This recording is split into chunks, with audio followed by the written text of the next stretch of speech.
Good morning class 5 students. I hope you all are fine. Today is 24th July 2020 and the day is Friday. In the previous class of your maths, we have studied about long division method and the terms related to division.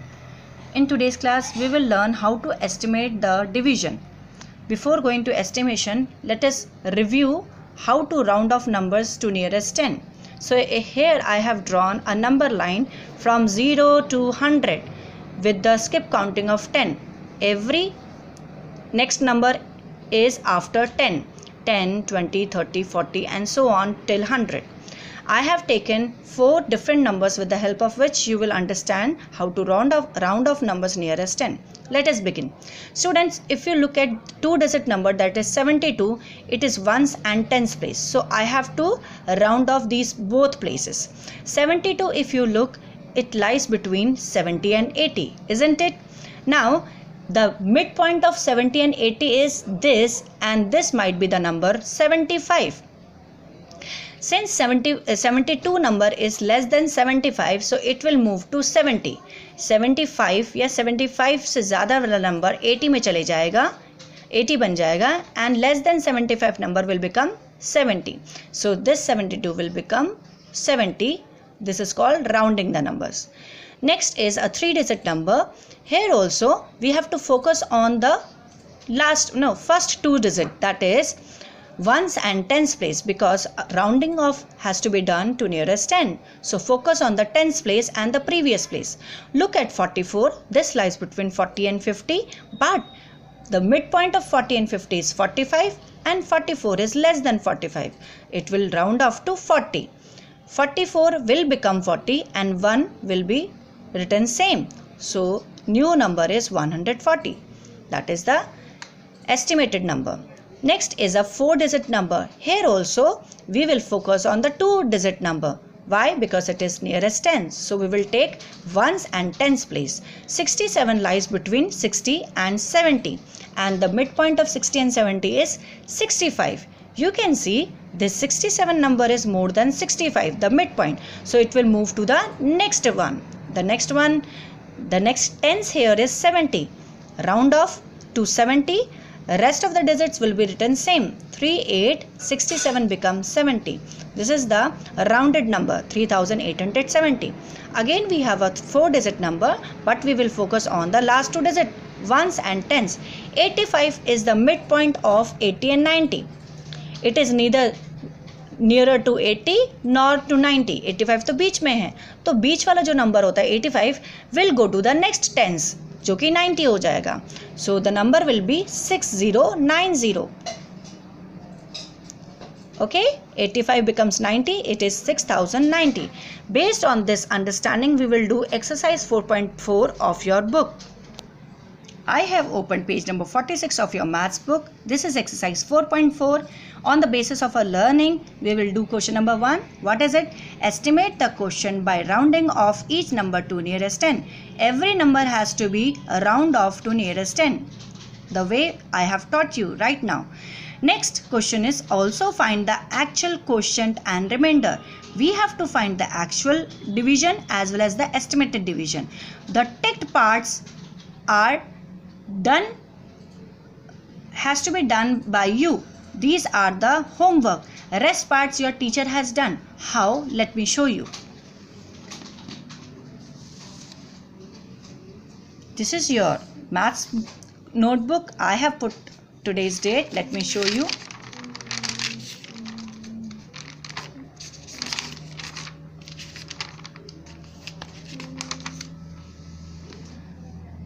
The questions which I have ticked actually was your classwork, so rest of the parts will be your homework. This is today's date, 24, classwork, chapter 4, exercise 4.4. I noted down the whole question. A part is 416 divided by 13. So first we will round off these two numbers nearest 10. Rounding off numbers to nearest 10. 416, look at the tens and ones place. 16 is between 10 and 20, but it is near to 20. So 420. 13 number is between 10 and 20, but it is near to 10. So rounded off to 10. Now actual division. Actual division will take place between these two numbers. 13 will be a divisor, 416 dividend. I divided with the help of your division method, long division method, and found the quotient as 32. In the previous class, I have taught you how to divide. Next is estimated division. Whatever the rounded numbers we will take, 10 as divisor, 420 as dividend, we will divide and get the quotient as 42. At last we will write the conclusion right. So the estimated quotient is 42, actual quotient is 32, remainder is 0, isn't it? So moving to the next part, B part. 977 divided by 15. First you will begin with writing what are you doing. Rounding of numbers to nearest 10. 977, 15. 977 will be rounded off to nearest 10. Look at the tens and ones place. 77 lies between 70 and 80, but it is near to 80. So the rounded number will be 980. 15 number is between 10 and 20, but it is near to 20 क्योंकि 15 बीच का number है, so it will go to the next tens जो कि 20 है. I will find actual division by using these two numbers and estimated division by using these two numbers. आपको पता है कैसे डिवाइड करना है. डिवाइड करने के बाद my answer is estimated quotient is 49, actual quotient is 65, remainder is 2. It's not necessary कि remainder आपका 0 ही आएगा. Sometimes it is more than 0. Then E part. E part is two numbers given. Look at the tens and ones place. 44 becomes 40. Round off करेंगे nearest 10. 44 becomes 40. ये आपके actual division में help करेंगे, ये आपके estimated division में help करेंगे. Divide किया आपने, ठीक है. इस division को ध्यान से देखिएगा. 44 is dividing 8844. First, this 44 is a 2-digit number. So हम यहाँ पे dividend में 2-digit number लेंगे जो कि 88 है. 2-digit number जब हमने लिया तो हम चेक करेंगे. 44 का टेबल आपको भी नहीं पता, मुझे भी नहीं पता. We will hide the last digit. 88 का last digit hide करो, 44 का last digit hide करो. 4 and 8. 4 के टेबल में 8 2 times आता है. So 4 2s are 8. ठीक है, होता है. Now 44 2s are करके देखो. 44 2s are is 88 क्योंकि यहाँ पे 44 2 से मल्टीप्लाई करेगा. सो 44 2s are हमारे पास 88 होता है. सब्ट्रैक्ट करा, हमारे पास 0 आया. Right, 88 minus 88. Then we carried down the next digit that is 4. 4 को नीचे कैरी डाउन करा हमने. 44 कैन नॉट डिवाइड 4, राइट, क्योंकि 4 बहुत छोटा है. So in the same step we need to carry down the next number. जब हम एक ही स्टेप में 2 बार कैरी डाउन करते हैं वो तभी हमें पॉसिबल होता है when we will put a 0. So 2 के बाद हमने यहाँ पे 0 प्लेस करा, तभी हमें एक ही स्टेप में दूसरा नंबर कैरी डाउन करने को मिला. 0 पुट करने के बाद 44 नीचे आ गया. 44 के टेबल में 44 1 टाइम्स आता है, तो इस तरीके से 0 आपका रिमाइंडर आ गया. बट यहाँ पे अगर आप देखेंगे, यहाँ पे हमने 0 इसलिए प्लेस नहीं करा क्योंकि एवरी डिजिट में हमारे पास एक ही नंबर कैरी डाउन हो रहा है. फर्स्ट स्टेप में एक डिजिट कैरी डाउन हुआ, सेकेंड स्टेप में एक डिजिट कैरी डाउन हुआ, तो उसमें आपका 0 नहीं आएगा. बट अगर एक ही स्टेप में, माइनस वाले स्टेप में आपके पास 2 बार आपका कैरी डाउन हो रहा है तो 0 प्लेस करके ही वो नीचे आएगा. ठीक है. Moving to the next number. This is 9301 divided by 56. So write down these numbers and round off. Look at this 01. What is 01? 01 lies between 0 and 10. But 01 जो है वो 0 के पास है, तो इसलिए वो 0 0 हो जाएगा. क्यों? क्योंकि ये जो 01 है it lies between 10 and 0. So 2 places आपके zeros हो जाएंगे. 56 lies between 50 and 60. बट 56 आपको दिख रहा है 60 के करीब है, तो 60 हो जाएगा राउंड ऑफ होके. Actual division, estimated division we found and we write the conclusion line. Now the word problems. So far we did the unticked questions in the copy and the ticked questions of number 1. How many are there? C, D, F, G are your homework. Similarly, question number 2 is estimate the quotient of the following to answer the question. यहाँ पे हमें hint दे रखा है कि we have to round off to nearest 10, जैसे कि हमने question number 1 में करा है. डिफरेंस ये है that we have word problems here. Now, ticked questions are your homework A, C, which I will take later on. Okay. after finishing classwork I will explain to you the homework as well. So please focus on B, D and on the next page E part. I am explaining them. B is a school needs to purchase 945 drawing files for the school students. जैसे कि कभी आपको prize distribution होता है वैसे school में distribution हुआ, उनको वहाँ पे 945 ड्राइंग फाइल्स देनी है बच्चों को क्योंकि उन्होंने प्राइजेस विन करे हैं. If the drawing files come in bundles of 14, आपने देखा होगा बहुत सारी चीज़ें स्टेशनरी शॉप्स में बंडल्स में मिलती है, ठीक है. तो वैसे यहाँ पे जो ड्राइंग फाइल्स है वो 14 ड्राइंग फाइल्स एक बंडल के रूप में आती है. Now the question is estimate the number of bundles the school needs to purchase. Loose नहीं मिलती है वहाँ पे ड्राइंग फाइल्स, उस स्टेशनरी शॉप में बंडल्स में मिलती हैं. तो यहाँ पे स्कूल को पता करना है, स्कूल मैनेजमेंट को, that how many number of bundles they need to purchase. So have a look on the copy.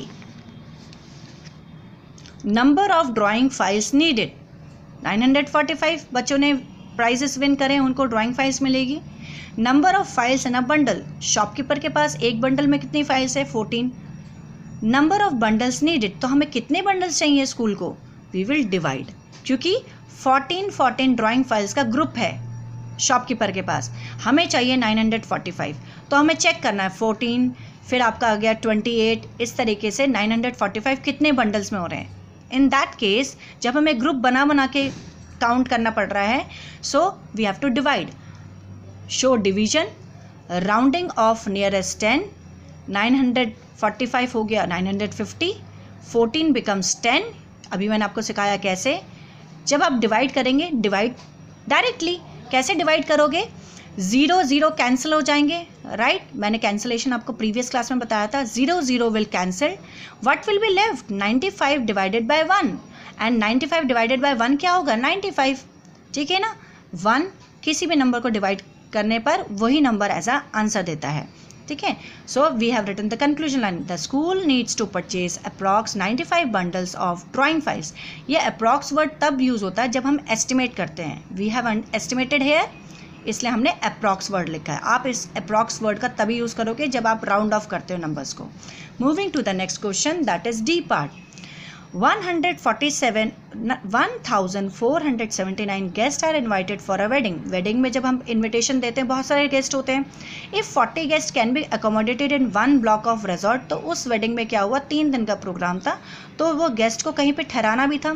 तो जो आपके इन्वाइटर्स थे उन्होंने रिजॉर्ट बुक करा और रिजॉर्ट में ब्लॉक्स थी, ठीक है. ब्लॉक्स आप सोच सकते हैं कि ग्रुप ऑफ रूम्स देख सकते हैं. एक ब्लॉक में सपोज कुछ ग्रुप ऑफ रूम्स हैं, तो आप ये समझिए that resort has many blocks और एक ब्लॉक में 40 गेस्ट रह सकते हैं. Question is estimate the number of blocks required to accommodate all guest in the resort. अब 40 लोगों को ही थोड़ी हमने रुकवाना है और रिजॉर्ट में. Resort is a type of hotel, luxury hotel. So हमें इतने टोटल गेस्ट को वहाँ पे ठहराना है. So we will divide these two number, but before division we have to round off. Let us look how. Number of guest, number of people in 1 block, एक block में इतने रह सकते हैं. हमें ब्लॉक्स का ग्रुप बनाना है 40, फिर 40, फिर 40, 40, 40, ऐसे ऐसे करके हमें कितने ब्लॉक्स चाहिए. In that case we will divide. जब हमारे पास बहुत सारी चीज़ें होती है और उसमें हमें छोटी छोटी चीज़ें बनाती होती है तो वहाँ पे डिवीजन होता है, ठीक है. Number of blocks required, we will divide these two number, but we have to estimate, क्योंकि एस्टिमेट करने के लिए राउंड करना पड़ता है, राउंड ऑफ करना पड़ता है नियरेस्ट 10 के लिए. So we will take this 79 will become 80, क्योंकि 79 lies between 70 and 80, but it is near to 80, तो ये 80 राउंड ऑफ हो जाएगा. उससे पहले वाले नंबर सेम रहेंगे, डिजिट सेम रहेंगे.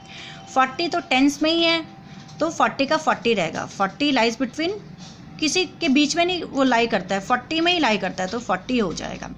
So here also I have use cancellation method. मैंने यहाँ पे कैंसिल करके नहीं दिखाया, आप दिखा सकते हो.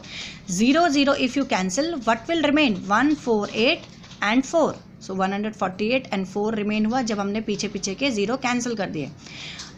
This will make cancellation makes our division easier. So I take a rough column on my right hand side of the copy and showed 148 divided by 4, got 37 as answer. Then I wrote the conclusion line. 37 blocks are required to accommodate all the guests in the resort. ठीक है. Next question is your E part. For that you have to move to the next page of your maths book. Question is, a group of tourists needs rental cars to go around the city. There are 239 tourists in the group. If each rental car can carry 4 tourists, estimate the number of rental cars. बच्चों, जब हम कोई city tour में जाते हैं ना और कोई ग्रुप जाता है 10-20 लोगों का, यहाँ पे कितने हैं? 239 टूरिस्ट है. आपने देखा होगा टूरिस्ट बसेस में बहुत सारे टूरिस्ट आते हैं. वैसे वो सिटी, सपोज वो जयपुर सिटी घूमने गए हैं, राइट. तो अब जब वो ट्रैवल करेंगे, घूमेंगे, वो चाहते हैं कि हमारे पास रेंटल कार्स हो. अपनी कार्स तो नहीं लाएंगे ना अपनी कंट्रीज से वो, तो वहाँ की ही रेंट में कार्स अवेलेबल होगी और एक कार में 4 टूरिस्ट बैठ सकते हैं. क्वेश्चन इज, हमें एस्टिमेट करना है कितनी रेंटल कार्स चाहिए इतने सारे टूरिस्ट के लिए. So we will do it with the help of statements and here are the statements. Number of tourist in the group. एक ग्रुप में कितने टूरिस्ट हैं? 239. Number of tourist car can carry. ठीक है, कितने टूरिस्ट कार कैरी कर सकती है? 4. Number of cars needed. कितनी कार्स चाहिए होगी? 4 का ग्रुप बना रहे हैं ना यहाँ पे हम. फिर देख रहे हैं 239 बनाते बनाते कितने ग्रुप्स बन जाएंगे. We will divide. Before dividing we have to estimate. Round off करते हुए दिखाएंगे. 239 का लास्ट 2 डिजिट देखो. 39 किसके करीब है? 39 सबसे पहले किसके बीच में है? 30 एंड 40. बट 39 40 के ज़्यादा करीब है, right. So 240 and this 4 will become 4, क्योंकि ये 4 जो है हम 0 नहीं कर देंगे. 2 डिजिट नंबर को हम 10th प्लेस में राउंड ऑफ करेंगे. ये तो 1 डिजिट है तो उसको ऐसे ही रहने दो. 240 divided by 4 I have done on the right hand side column. See 4 6 are 24. So 24 minus 24 is 0. What is left? Only 0 is left. 4 0 को डिवाइड नहीं करेगा, रादर ये जो लास्ट 0 है वो क्वेश्चन में चले जाएगा. देखो मैंने एरो करके आपको शो करा है. सो क्वेश्चन क्या बनेगा? 60. We need 60 cars. The group will need 60 rental cars. Okay, this is how you will do the estimated questions. This was your class work. Now I will go to the next question. Students, मैं इतना लंबा video इसलिए बना रही हूँ क्योंकि Saturday and Sunday you don't have any maths class. So आप थोड़ा सा बैठ के ये कंप्लीट कर देना एक्सरसाइज 4.4, क्योंकि आने वाले चैप्टर्स थोड़े और लंबे होंगे हमारे, उसमें हम ज़्यादा टाइम दे पाएंगे. ठीक है, न्यू कॉन्सेप्ट भी है. Word problems. A part. Ashish, these questions are your homework. ये क्वेश्चंस आपके होमवर्क हैं. क्या है आपको? BEF is your classwork. Let me explain this. A manufacturer makes paper envelopes from recycled paper. Recycled paper से paper envelopes बनाते हैं and PACS them in a packet. Single single आपने नहीं देखा होगा पेपर एनवलप्स, वो पैकेट में होता है. एक पैकेट एनवलप्स में बहुत सारे एनवलप्स होते हैं, तो वो पैकेट में होते हैं. If each packet contain 75 envelopes. एक पैकेट जो बनाया सील करके पैक्ड करके उसमें 75 एनवलप्स आपको मिलते हैं.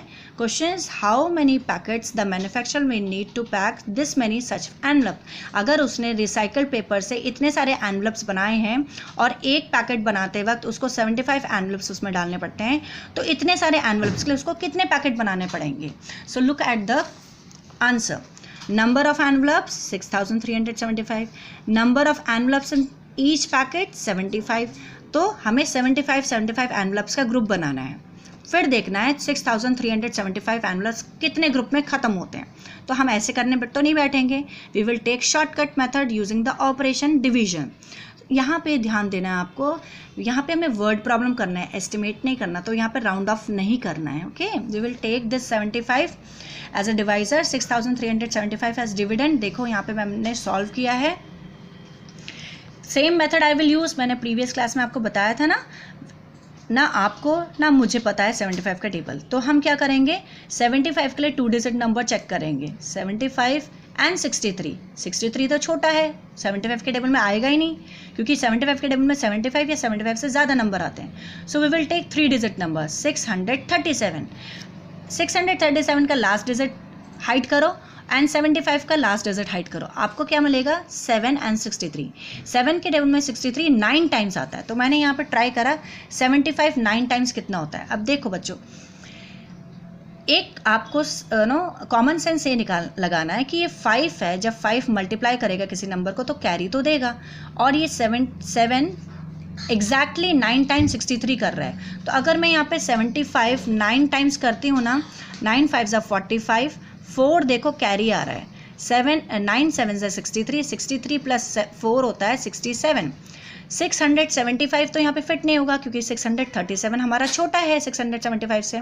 सो हम क्या करेंगे, 75 8 जार ट्राई करेंगे। मैंने ट्राई करा, 600 इज द आंसर। 600 डाला यहाँ पे, इसके नीचे सब्ट्रैक्ट करते हैं, 7 - 0 7, 3 - 0 3, 6 - 6 0। आपको 0 लिखना है नहीं लिखना आपकी विश है, आई डोंट राइट। नाउ 37, 75 37 को डिवाइड नहीं कर सकते क्योंकि वो छोटा है, उसको बड़ा करने के लिए एक डिजिट कैरी ओवर करो, कैरी डाउन करो, 5 नीचे आया 375। वही फॉर्मूला करना है, क्या है आपका method, hide the last digit, 37 बचा, हाइड द लास्ट डिजिट 7 बचा, 7 के टेबल में 37 आता है, 7 5 जार। तो मैं 75 5 जार करके देखती हूँ। सी मैंने चेक करा, 75 5 jar, I multiplied and got 375। वो 375 यहाँ पे मैच कर रहा है ना, तो यहाँ पे आपका आंसर हो गया 85। 75 5 जार 375 एंड द आंसर इज 85। यहाँ पे मैंने 85 लिखा, ठीक है। The manufacturer will need 85 packets to pack this many envelopes. Moving to the next question of your class work. Mister Sharma ask a builder to construct a boundary outside his house. बहुत सारे घरों में, जो बड़े बड़े घर होते हैं, उनके आसपास बाउंड्री होती है ताकि जो जंगली जानवर हैं और स्ट्रेंजर्स हैं वो अंदर ईजिली ना आ सकें। If there are this many bricks, अब बाउंड्री बनाने के लिए ब्रिक्स ईंटें चाहिए होती हैं, इतनी ईंटें उन्होंने मंगवाई। How many rows of 21 bricks each can be laid for constructing the boundary. अब बताओ, जब भी ईंटें किसी घर को बनाते वक्त आती है तो वो ईंटें ऐसी बिखरी होती है या सेट करके रखी होती है? आपने देखा होगा लाइन वाइज, रो वाइज उसको सेट करके रखते हैं ताकि वो मेसी ना हो और काउंट करने में भी ईजी हो, राइट। यहाँ पे भी हमने क्या करा, एक रो में 21 ब्रिक्स लगाई। आपको पता करना है कि इतने सारे ब्रिक्स को रखने के लिए कितनी रोज लगानी पड़ेगी। So we have come to our solution. Number of bricks given, number of bricks in each row, एक रो में 21 है तो मुझे 21 21 21 21 21 ऐसे करते करते 1596 ब्रिक्स को लगाना है। पर मुझे पता होना चाहिए कितने रोज आएगी। अगर मुझे पता करना है, आई नीड टू डिवाइड, क्योंकि मैं ग्रुप बना रही हूँ, 1 ग्रुप 2 ग्रुप 3 ग्रुप। डिवाइड करने पर यहाँ पे आप 21, मैंने आपको बताया ना किस तरीके से डिवीजन करना है, वैसे यहाँ पे है 21 ने 1596 को डिवाइड करने पर 76 मिल रहा है, right. You can check the calculation. बेटा अपनी वीडियो ना पॉज करते करते आप क्वेश्चन कर लोगे तो आपका नोटबुक वर्क जल्दी हो जाएगा, ठीक है, आपको समझ में भी आ जाएगा। तो ऐसे करा करो। नाउ 76 हमारा आंसर आया, question is the answer. 76 rows of 21 bricks can be laid for constructing the boundary। Conclusion line लिखा हमने।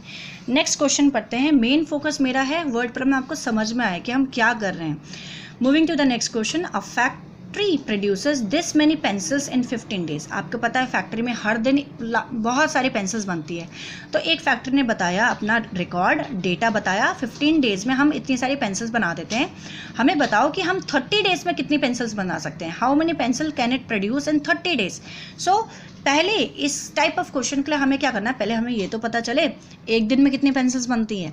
जब हम एक दिन का पता करेंगे उसके लिए हमें डिवीजन करना होता है, और जब हम एक दिन का हमें पता है हमें कितने भी दिन का निकालना है उसके लिए हम मल्टीप्लाई करते हैं। तो यहाँ पे 2 ऑपरेशन हुए हैं। कैसे हुए हैं जरा चेक करते हैं।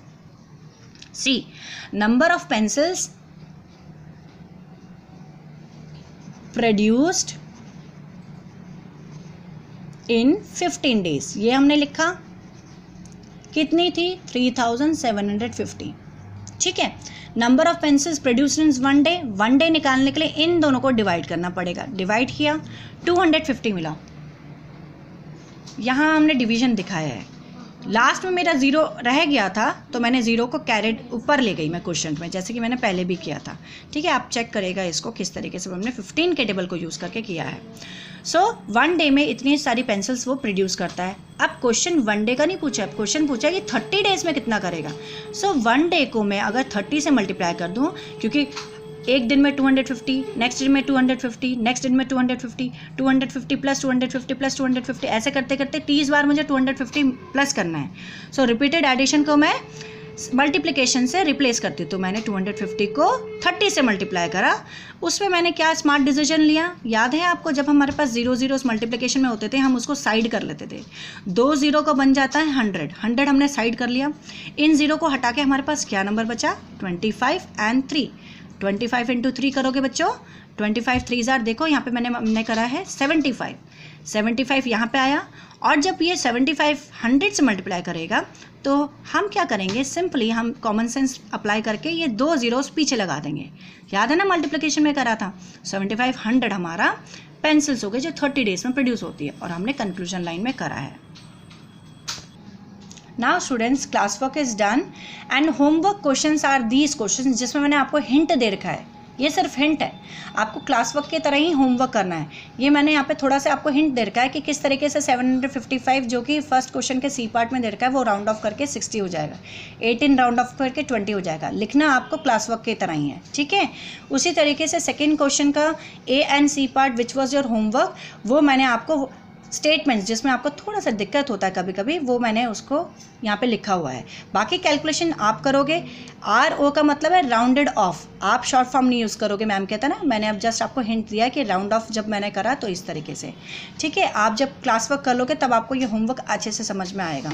नेक्स्ट थर्ड क्वेश्चन जो हमने वर्ड प्रॉब्लम्स करे थे उसके A, C and D part की मैंने आपको स्टेटमेंट्स लिख कर दे दी है, तो होमवर्क करना आपका ईजी हो जाएगा। स्टूडेंट्स डोंट माइंड, ये आपका वीडियो जो है वो 25 मिनट से ज़्यादा का हो गया है, बट रिमेंबर आपके पास फ्राइडे, सैटरडे, संडे 3 दिन हैं। Okay, so do it properly students and complete this exercise by Monday. Have a nice day students, take care.